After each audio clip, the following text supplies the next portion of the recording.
Johanis Tanak, Fitroh Roh Cahyanto, Setio Budianto sebagai Ketua, Agus Joko Pramono, Ibnu Basuki Widodo. OTT ini tidak perlu harus banyak gitu, betul-betul selektif, prioritas gitu, tapi masih diperlukan untuk saat ini. Seandainya saya bisa jadi, mohon izin, jadi ketua, saya akan tutup close, karena itu tidak sesuai dengan pengertian yang dimaksud dalam KUHAP.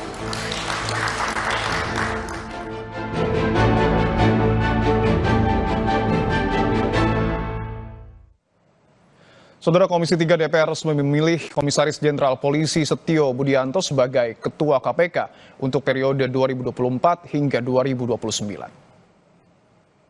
Setio Budianto terpilih sebagai Ketua KPK melalui proses voting dalam rapat pleno Komisi 3 DPR hari ini. Direktur Penyidikan KPK ini terpilih sebagai Ketua setelah memperoleh dukungan 45 suara. Setio akan memimpin KPK bersama 4 komisioner lainnya, yakni Johanis Tanak, Fitroh Roh Cahyanto, Ibnu Basuki Widodo, dan Agus Joko Pramono. Berdasarkan ketentuan pasal 30 ayat 10 dan ayat 11 tersebut, suara yang diperoleh dengan mekanisme pengambilan suara terbanyak atau voting, Komisi 3 DPR RI memilih dan menetapkan 5 calon pimpinan KPK masa jabatan tahun 2024-2029, yaitu Johanis Tanak, Fitroh Roh Cahyanto, Setio Budianto sebagai Ketua, Agus Joko Pramono, Ibnu Basuki Widodo. Sebelumnya dalam uji kelayakan dan kepatutan calon pimpinan KPK, Setio Budianto sempat menyinggung terkait urgensi operasi tangkap tangan di KPK. Setio bilang operasi tangkap tangan di KPK masih diperlukan. Namun KPK perlu lebih selektif untuk mengungkap kasus-kasus besar dan meminimalisasi kesalahan. Kenapa diperlukan? OTT adalah pintu masuk terhadap perkara-perkara yang diperlukan untuk bisa membuka perkara yang lebih besar. Memang OTT ini tidak perlu harus banyak gitu, betul-betul selektif, prioritas gitu, tapi masih diperlukan untuk saat ini. Ya, betul-betul selektif, prioritas dalam rangka mengantisipasi hal-hal misalkan adanya pra-peradilan dan lain-lain, tapi betul-betul selektif. Ya, dilaksanakan secara rigid, secara bersih ya, tanpa melakukan hal-hal yang meminimalisir kesalahan. Sebelum terpilih sebagai Ketua KPK, Setio Budianto memiliki pengalaman panjang di bidang pemberantasan korupsi. Ia pernah menjabat sebagai Koordinator Supervisi Kedeputian Penindakan KPK pada tahun 2019. Setahun kemudian, ia dipercaya menjadi Direktur Penyidikan KPK. Sebelumnya, ia juga menjabat sebagai Kepala Kepolisian Daerah Sulawesi Utara. Sementara Wakil Ketua KPK terpilih, yakni Johanis Tanak, yang sebelumnya juga menjabat sebagai Wakil Ketua KPK. Agus Joko Pramono yang sebelumnya berkarir sebagai Wakil Ketua BPK RI. Ibnu Basuki Widodo yang berlatar belakang sebagai seorang hakim. Dan Fitroh Roh Cahyanto yang sebelumnya merupakan jaksa fungsional KPK.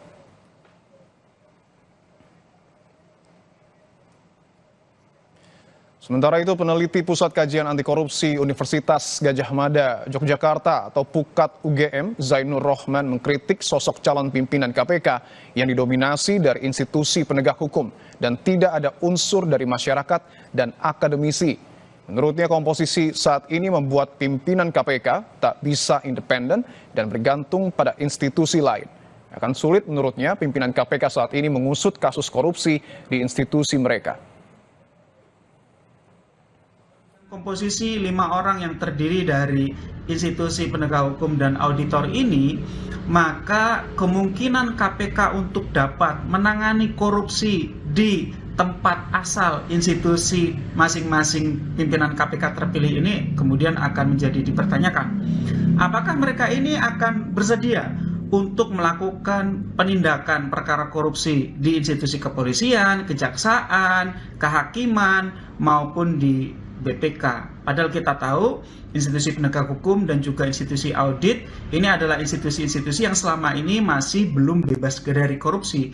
Justru disinilah salah satu epicentrum dari korupsi. Lebih lengkap terkait terpilihnya 5 pimpinan KPK, kita terhubung dengan jurnalis Kompas TV, ada Dian Silitonga. Dian, selamat petang. 5 pimpinan KPK sudah dipilih Komisi 3 DPR melalui mekanisme voting. Apa yang menjadi catatan penting dalam proses seleksi hingga pemilihan pimpinan KPK ini, Dian? Ya, Dipo, betul sekali. 5 nama, baik itu calon pimpinan maupun juga calon dewas KPK untuk periode 5 tahun ke depan sudah terpilih melalui proses pemungutan suara yang dilakukan oleh anggota Komisi 3 DPR setelah melalui proses atau tahapan fit and proper test atau uji kepatutan dan kelayakan yang digelar secara maraton selama 4 hari terakhir. Nah, saya akan ulangi nama-nama yang terpilih untuk pimpinan KPK ini ada Setio Budianto, kemudian Fitroh Roh Cahyanto, Ibnu Basuki Widodo, Johanis Tanak, Agus Joko Pramono, dan kemudian untuk Dewas KPK ini adalah Wisnu Baroto, kemudian Beni Joshua Mamoto, Gus Rizal, Sumpeno, dan juga Cisca Mirawati. Nah, saya akan ajak kita untuk fokus pada nama-nama pimpinan KPK yang sudah terpilih. Kalau kita perhatikan pada proses pemungutan suara, Dipo, ini mestinya yang mendapatkan suara terbanyak adalah Fitroh Roh Cahyanto dan juga Johanis Tanak ya dengan 48 suara. Tetapi ketika pemilihan ketua, kemudian yang meraih suara terbanyak adalah Setio Budianto sehingga ditetapkan sebagai ketua KPK untuk periode yang baru. Nah, kalau kita cermati dari komposisi pimpinan KPK baru yang terpilih, ini sebenarnya merupakan wajah-wajah lama. Tadi juga sudah Anda sampaikan bahwa Setio Budianto ini sebelumnya pernah menjabat sebagai Koordinator Supervisi Kedeputian Penindakan KPK, kemudian juga Direktur Penyidikan KPK pada tahun 2019-2020, kemudian juga ada Johanis Tanak yang kita tahu merupakan Wakil Ketua KPK pada periode 2019-2024, dan kemudian juga Fitroh Roh Cahyanto ini juga pernah menjabat sebagai Direktur Penuntutan KPK. Jadi mestinya nama-nama ini tidak asing lagi dengan kerja-kerja KPK atau sudah familiar. Jadi seharusnya bisa bekerja dengan maksimal. Nah, kalau kita lihat juga komposisi pimpinan KPK ini berbeda dengan komposisi periode sebelumnya, Dipo, karena tidak ada keterwakilan perempuan. Kalau periode sebelumnya kita ingat meskipun dalam pertengahan masa jabatan mengundurkan diri, tapi kita ingat ada Lili Pintauli Siregar yang waktu itu mengisi keterwakilan perempuan di kursi pimpinan KPK. Nah, yang menarik dari proses pemilihan pimpinan KPK maupun juga Dewas KPK ini adalah kalau kita cermati proses gagasan yang disampaikan oleh masing-masing calon pada saat uji kepatutan dan kelayakan. Misalnya pimpinan KPK yang kalau kita perhatikan ini sebagian besar menyampaikan gagasan soal akan lebih mengutamakan fungsi pencegahan dalam tubuh KPK dibandingkan dengan penindakan begitu ya, karena salah satunya Johanis Tanak berargumen bahwa banyak sekali pejabat yang mengurusi pengelolaan anggaran ini belum mengetahui apa-apa saja tindakan yang masuk dalam kualifikasi tindak pidana korupsi, kemudian juga membahas soal operasi tangkap tangan. Sudah terpilih nama-nama calon pimpinan KPK, kita akan cermati nanti bagaimana kinerjanya selama 5 tahun ke depan. Dipo. Pimpinan KPK dan Dewas KPK tentu harus menunjukkan kemampuannya untuk kemudian memberantas korupsi dalam beberapa waktu ke depan. Terima kasih Dian Silitonga atas laporan Anda. Selamat bertugas kembali.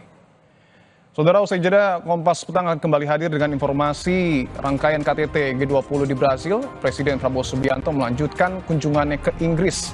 Presiden diagendakan akan melakukan sejumlah pertemuan, diantaranya bertemu Raja Charles III.